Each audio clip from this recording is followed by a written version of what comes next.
Say what you're saying. You gonna bring it around now, all over town now. Make it stick, make it hit. Make it stick, make it hit. Come on, now what you gonna say when you say what you're saying? You gonna bring it around now. All right, me and Willie here. Me and Willie are here. Willie is here. He is right here with your boy, Dre Montez.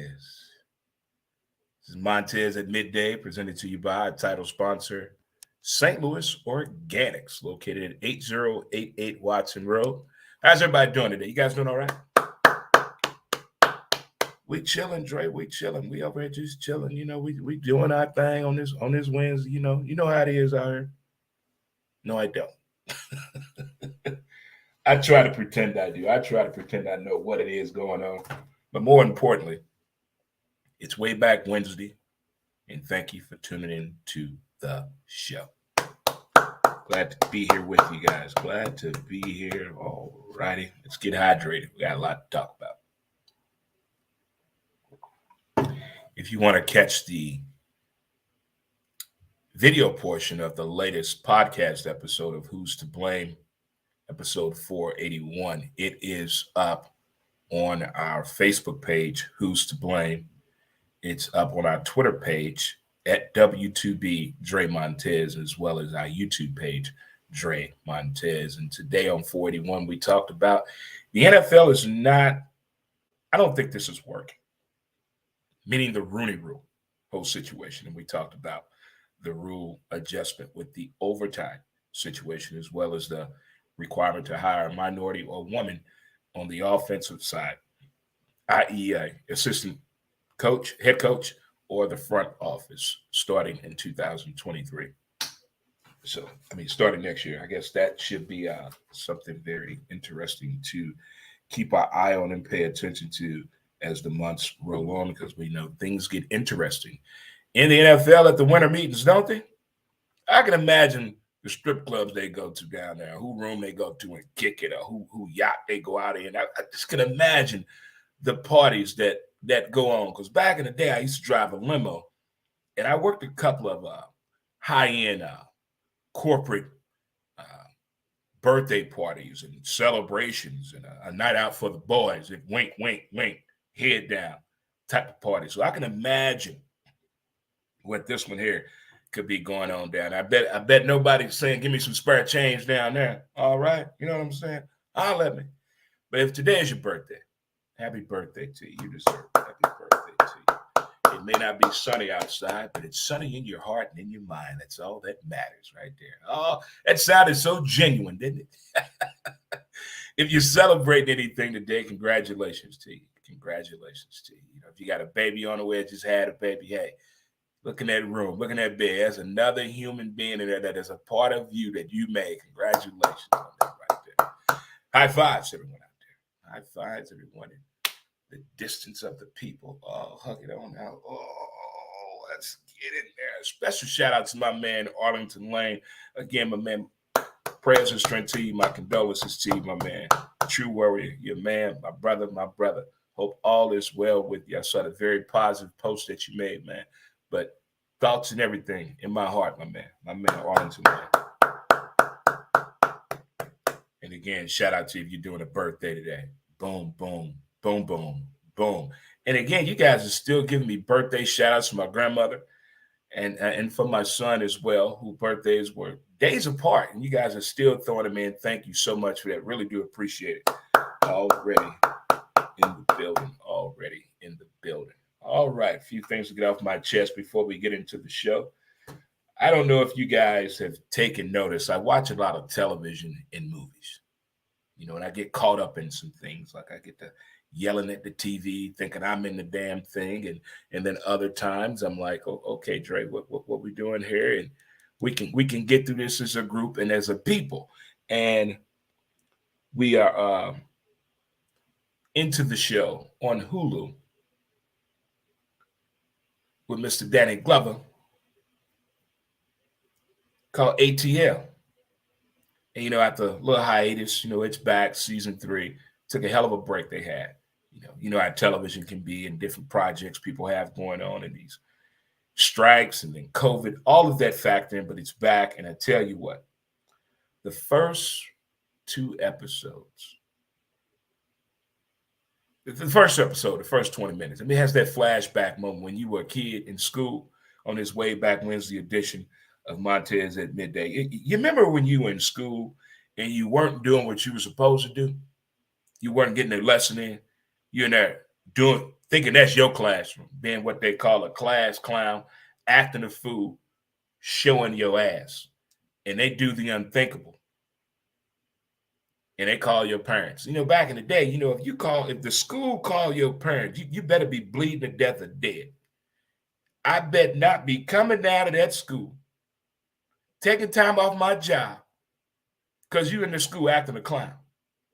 Because then you get the public beating in front of your friends and classmates. Then the other family members find out what you did. Then they want to jump in on the ass whooping. And then here's the kick of them all. Your daddy hasn't got home from work yet. So you're getting a whole lot of ass whoopings for doing all that. But they took it to a whole new level with ATL. He got in trouble for dancing on the desk in the classroom. And they called his mama. This is 100% a black mama. She told the school, what I tell y'all about calling me?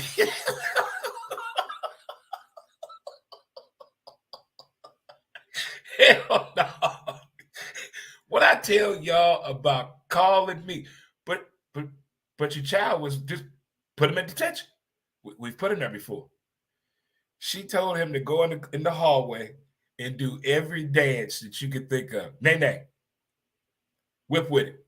I said whip with it. If you haven't seen ATL, do yourself a favor and check it out. What's up, Steve? What's going on, boss? Thanks for tuning in. It's a funny show. And I'm going to call this one here Tiger 25. 25 years ago, Tiger Woods captured America by winning 97 Masters.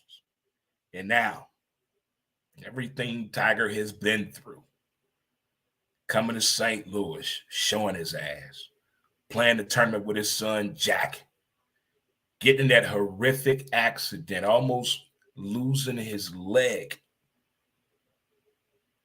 First thing everybody commented about was, I wonder is Tiger Woods going to play golf again? That's the first thing come to mind to y'all.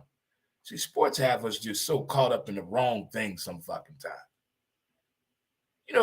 As much as we admire a person for what they can do for as a gift or a craft of playing a sport, a particular sport that we somehow care about, when it comes to their well-being or their livelihood, we kind of forget that the motherfuckers are human. But somehow, this man has bounced back to the possibility, as we speak, of playing in the Masters. Tiger Woods, you must have watched your own documentary. Because I tell you what, that right there, you see the wreckage, you see the wreck, and you know the process if you've ever had a serious injury in your lower extremities. Now, this guy, I know his money is different from my money. Our doctors are different from his doctors. I get all that. But the body's still got to heal. And at that age, and what he's already done to his body, it's a fascinating story I'm going to continue to watch for sure. It seems the NFL wants to keep having fun with us.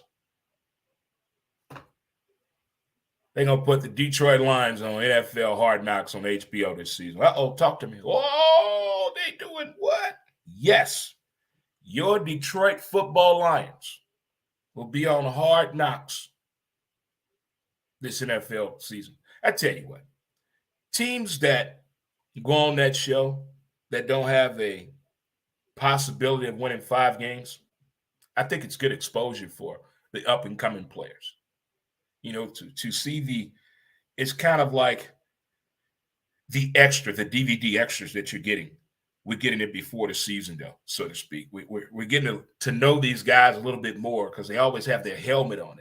And in Hard Knocks, get a little personal with it. Now they become like a 15th favorite player in the league. But congratulations to the Detroit Lions on being a part of the upcoming NFL Hard Knocks. And some teams have had some success on it, some players as well. But I guess in the end, we shall see the best option for everyone that is involved. Okay, but it is way back Wednesday, and this is Montez at midday, and this is a little opening piece here before we get into the show. But the Grizzlies, the Memphis Grizzlies, and the NBA LA Clippers. Can somebody explain to me how these two teams are playing like that? But Ja resting up, getting ready for the playoff. Get that smoke, boss. BG13 just came back. Kawhi not Leonard. How are these teams playing that way? Is it coaching? Is it coaching, or is it the fact that the culture is changing with the winning philosophy in today's sports? It's Montez at midday. Gonna come back after a short break and get into the show. Mountain Man as smooth as a river flows.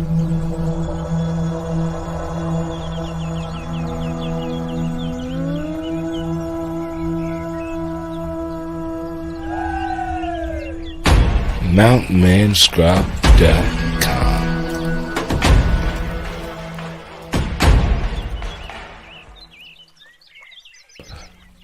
Get your scrub on.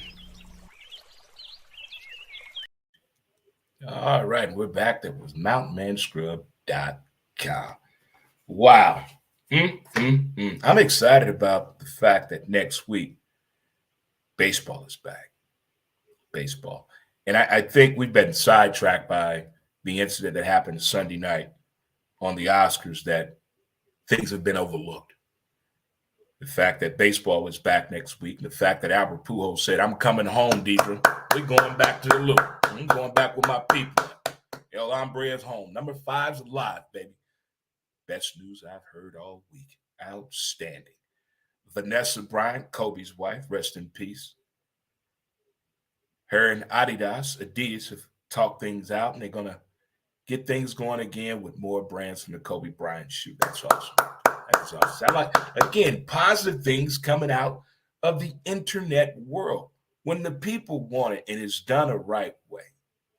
I think you get it. It's like asking for a raise. Even if you work with your friend or not, and you want to get a raise, you don't say, "Hey, dog, I need some more change, bro. Can you help me out?" That's not how you get a raise. You have to know how to ask for a raise. Oh, man, we got a whole lot of things going on this week in sports. And one of the big things coming up in sports is this talk about the Carolina-Duke game. It's bringing up that interesting word that starts with an R, rivalry. It brings it up. It's like the Hatfields and McCoys, cops and robbers. They rival each other. They're fun to watch. But if you're involved with either side, it's very painful. If you've ever been to it, you get a lot of comedic things from it. You get a sense of understanding, and you get another sense of what the hell are they doing? If you've ever been to a rivalry in sports, or what is the best rivalry in sports? I've seen, and I think a few are out there. Some I want to attend, have never been to. Hopefully I get to go to the Battle of Bedlam this upcoming football season. Hello, talk to me. Talk to me. Oh, speak it, and it will happen. You had in baseball sense of terms, here in St. Louis, we got the Cards and Cubs.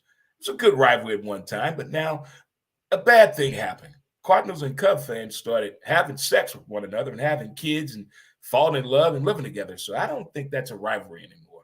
It's just become something to watch for me. You also got the Yankees and the Red Sox and things of that nature.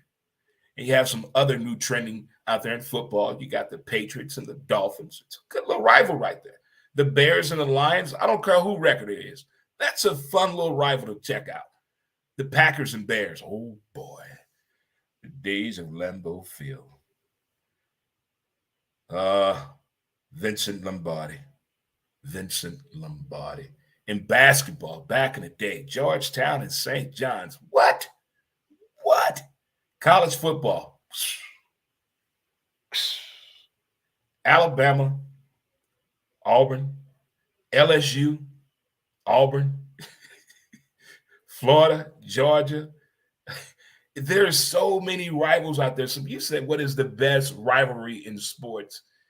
It doesn't always have to have a fantastic finish or a great player. Sometimes the stories of history's past or the current roster, and you get to experience what the team was like in '95, and this was kind of close to that when they played that rival school in that big game.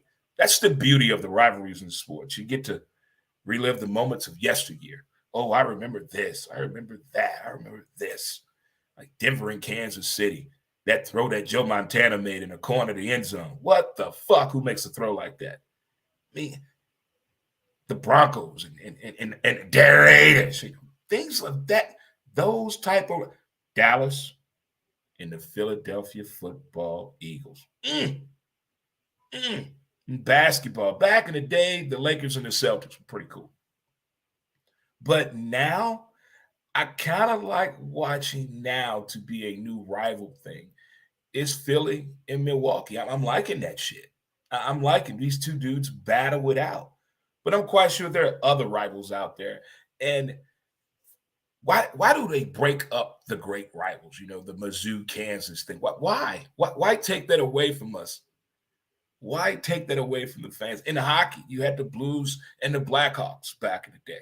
Oh man, I'm talking rival where I don't want the fighting, but we're gonna say some violent shit toward each other.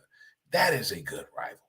That's a damn good one. I mean, and I've been to the Duke Carolina game, which started this whole thing since the first time in both of these schools, historic history, first time that they or play each other in the Final Four. Who'd have thunk it? Wow. No matter how I go, I think Carolina, we're proud of it. We're proud of Carolina. That's what we're trying to say. I know I have my feelings against Coach K and Duke. I have my feelings against North Carolina for my own reasons, but I have learned to not turn the other cheek because we know that'll get you, no pun intended.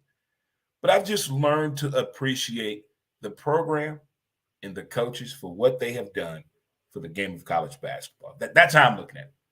Now, if I get into one of those conversations, one of them Duke or Carolina fans, then thou shalt let it speak.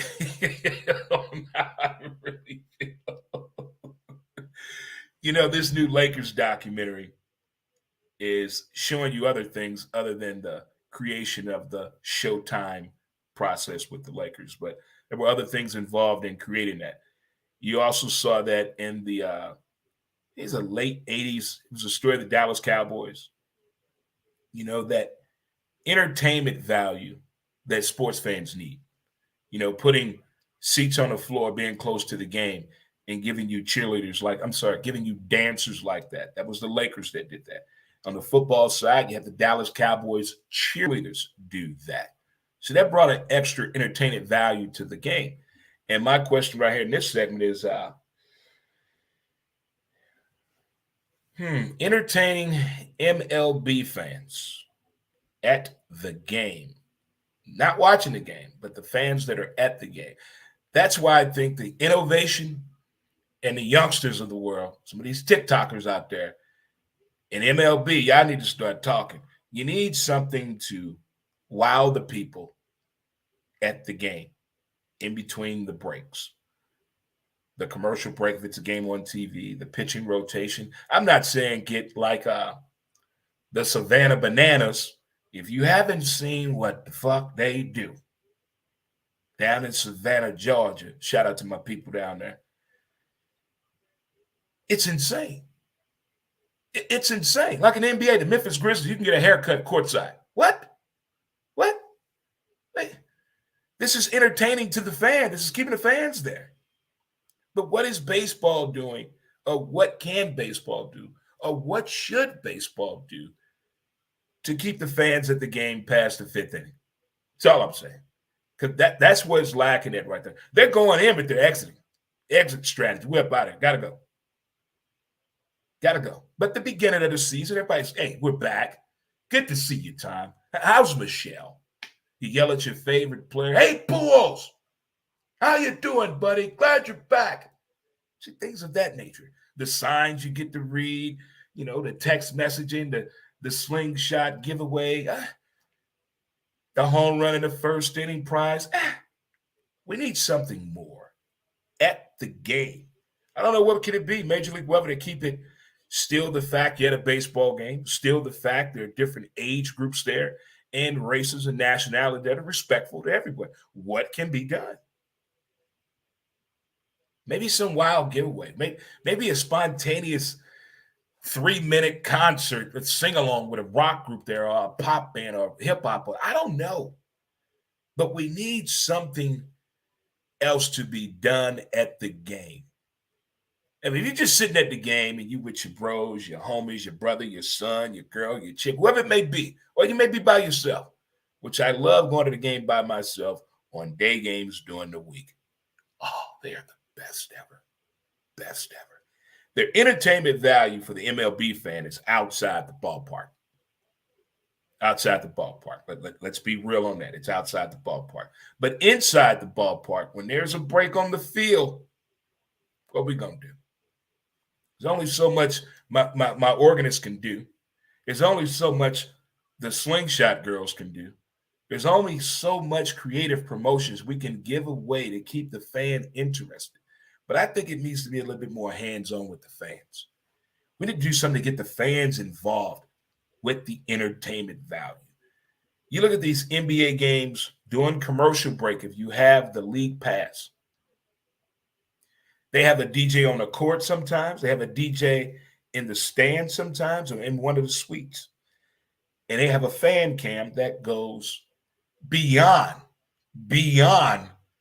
crazy. When I went to Oklahoma City, the Thunder game, I tried everything for us to get on that damn camera, but it's something. And when you got the right music playing, you got that atmosphere going, you had a sporting event, Hello America, you got that right music going, you're going to get up there and get jiggy with it. You're going to do it. Uh-oh, wrong statement. I said the wrong artist that time. Hey, you're going to do something creative. But that's what I'm saying. Not the giveaways, the in-game moment experience for the fan. What more can we do? I mean, Fredberg got to be tired as hell. I mean, I'm a grown-ass man. I still get excited seeing Fredberg. So I know how the kids going. But that group we're having trouble containing, you know them ones, them 20 to 30-year-olds, we got to keep them motherfuckers up. We need to entertain them. So we got to figure that out as a nation as a whole, MLB, because us old folks, we there. We ain't going nowhere. We're not budging. We're not going anywhere. You can try, but we're not going nowhere. You can try real hard, but we ain't going nowhere.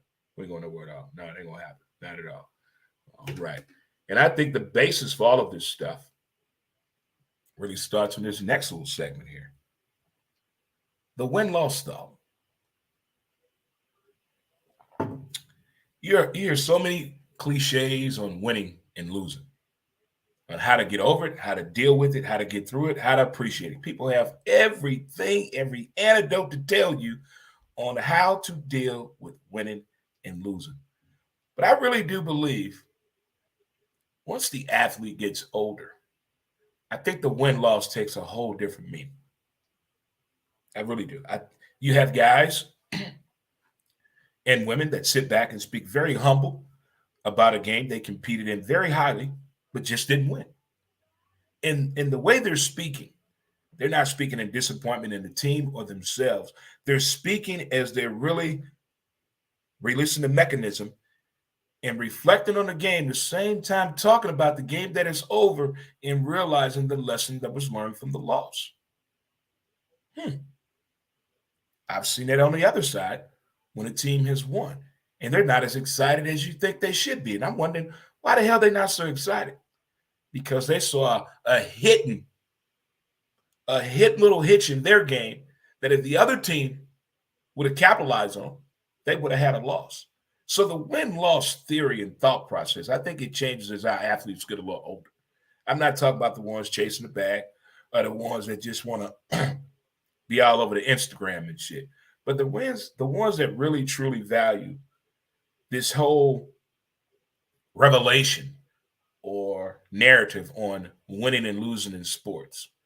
How some can't get over it, some can never get through it, and some will never understand it. And some literally just playing the game. They don't care. They don't care at all. You ever run across somebody and say, "Can't beer you drinking?" I don't care. Drink anything. Hmm. That seems like an easy person to satisfy. Not so fast, my friend. No, not at all.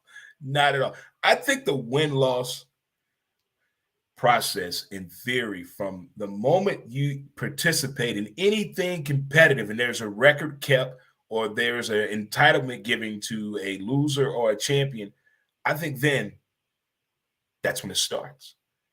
And you trying to figure out, did I deal with it the right way? Am I supposed to do this the right way all the time? Then you see it depicted in cartoons and movies and documentaries and real life stories and people you may know. And you've witnessed some teams and some things right in front of your own eyes.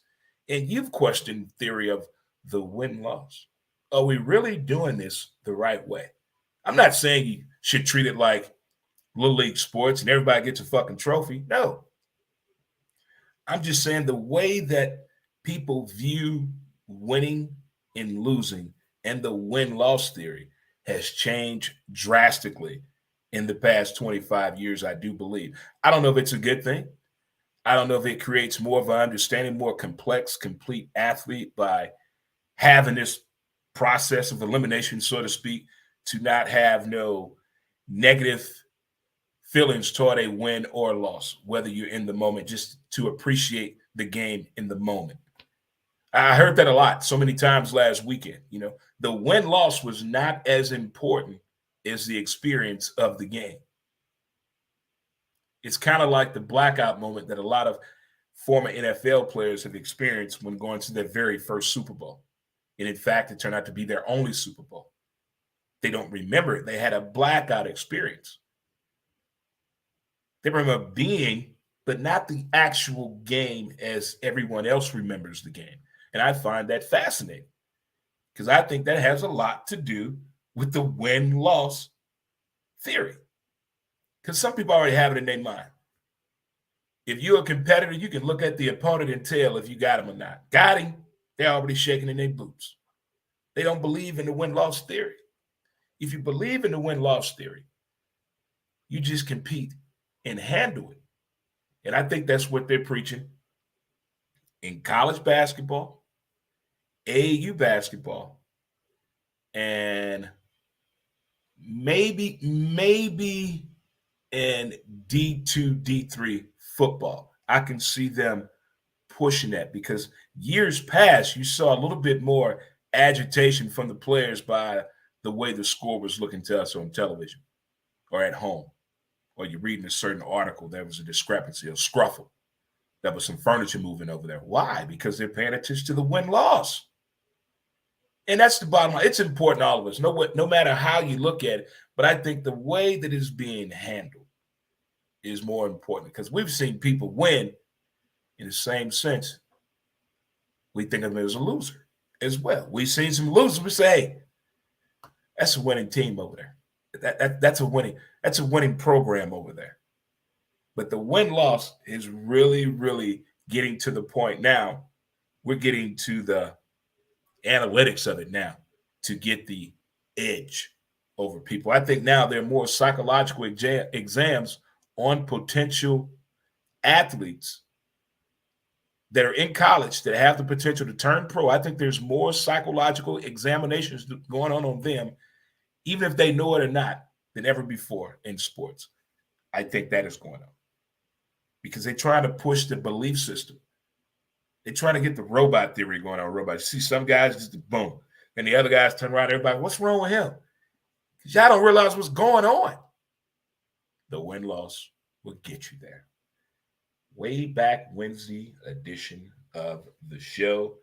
And it's being way back edition of the show being brought to you by one of our newest sponsors, TMS, Transcranial Magnetic Stimulation. the brain magnet. You want to find more about it. It helps with depression as well as PTSD. Find out more about that by visiting the website chesterfieldtms.com or calling 636-532-0705. It's also scrolling on the bottom of the screen if you need more information. Again, shout out to all of the sponsors of the show. Really appreciate it. Y'all all right with your boy? All right, all right, all right, all right, all right. They in the building. They in the building. Oh, they all over the place. Oh, yeah. Oh, the rest of that, yeah. Okay. Okay. They getting up there. Come on. Get on up there for daddy. Get on up there for daddy. There you go. Get on up there for daddy. There you go. There you go. They getting in there. All righty. All righty, good people. Okay. There we go. There we go. All right. There's more to be found by visiting the website www.dremontez.com. Well, the NFL said, again, when the internet works in the right way, everyone got mad the way the playoff game ended between the Kansas City Football Chiefs and the Buffalo. Nobody circles the wagon like the Buffalo Bills game. So now the NFL is going to include in the playoffs, everyone gets a shot to score. If they score, you get the ball back. But here's my question. Why have a game clock if the game is tied in the playoff and we're in overtime? There's no need for a game clock. Am I right? I mean, if I thought we're in a trust tree. I mean, what? It makes no sense at all. But I want to see how the NFL handles that. You got that rule change as well as the minority hireship on the offensive side, where it can be an assistant head coach or someone in the front office where it's requiring all 32 teams to participate in this. We shall see how this new Rooney Rule helps out the NFL moving forward. We're getting close to a hockey playoff season. But more importantly, Cardinal baseball, opening day, I tell you what. I don't even everybody know they're taking the day off and the next day off. Everybody off next Thursday and Friday. Tell you about Dre said you got Thursday and Friday off. No school either. Mama Dre said we ain't got to go to school next Thursday and Friday. We all going downtown. If you work at a job in St. Louis and the company from St. Louis, they don't value you. The company should not be up. It should be a paid day off. It should be a paid day off. I'm gonna get somebody fired. So, I'm just joking. Not gonna be doing that. You off work. If not, we'll see you down there, as the kids say. We'll see you down there. If you see me wave, I see you. I wave back at you. But more importantly, we will be down there already in the building. Already. One more thing before we get out of here. What else I got to mention to you guys? Oh yeah, the NFL draft is coming up April 28th. It's a Thursday. You are hopefully, if everything works out, you get a chance to meet my new addition to the show for Monday football talk. We're going to talk college football and the NFL every Monday this upcoming football season. A little gridiron talk from a female perspective. So that'll be a day for you guys to meet her. We're going to be, hopefully, if everything goes the right way, we'll be doing it from a location from 5 to 7 and then just covering the first 10 picks of the draft starting at 7 o'clock. So it should be a lot of fun if everything goes the right way. It'll be an event you guys can come out. Hopefully, I invite some of the sponsors of the show to come out, meet them in person, find a little bit more about their company, their product, their goods and services of that nature, as well as join some ice cold brews and some good food and hanging out talking football about the upcoming season. So I'm looking forward to that. Again, if everything goes the way I want it to go, it will be done on April 29th. April 20th. Either way, I'm doing the show, the first 10 picks of the draft live. But if the other ordeal works out, we'll be doing it from a location just from 5 to 7. A little meet and greet with the folks, drink a little Cobans, talk a little football, give away some shit, take some pictures, deuces, all that. We're going to try to break that on down. But that's coming up next month for sure.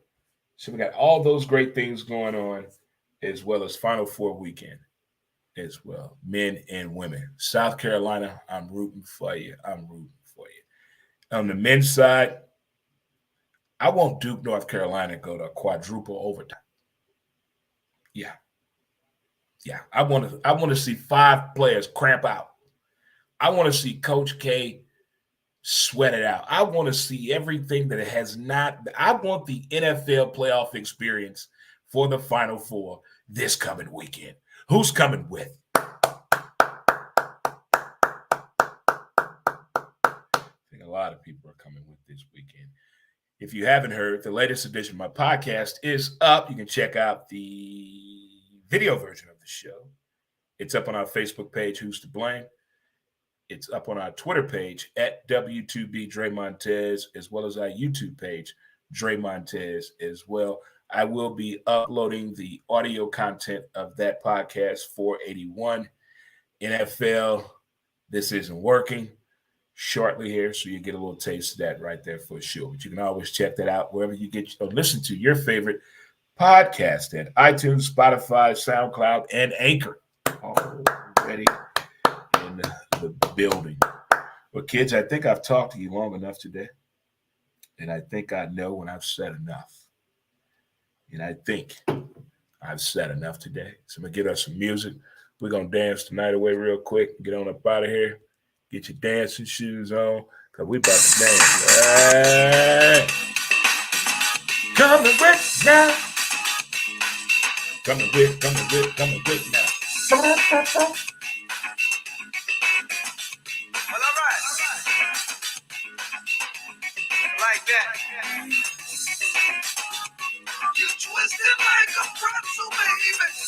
Peace out, good people. I'll holler.